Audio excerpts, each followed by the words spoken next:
खुलूस, शफकत, प्यार, ईसार और सब्र से सरशार माँ के मुकद्दस रिश्ते को आज लोग पूरी दुनिया में खिराज अकीदत पेश कर रहे हैं। हिंदुस्तान के बशमूल आज पूरी दुनिया में माँओं का आलमी दिन बड़े ही एहतराम के साथ मनाया जा रहा है। हर साल 14 मई को पूरी दुनिया में मदर्स डे मनाया जाता है और इस दिन को मनाने का मकसद माँ के मुकद्दस तरीन रिश्ते की अजमत व अहमियत को उजागर करना और माँ के लिए एहतराम और मोहब्बत के जज्बात को फ़रोग़ देना है।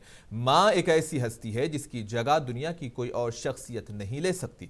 माँ की अहमियत उन लोगों के लिए और भी ज़्यादा हो जाती है जो इस अजीम शख्सियत से महरूम हो चुके हैं। दुनिया भर में ज़िंदगी के मुख्तलिफ शोबे हयात से ताल्लुक़ रखने वाले अफराद सोशल मीडिया का इस्तेमाल करते हुए माँ की बेलौस मोहब्बत और अज़मत को सलाम पेश कर रहे हैं।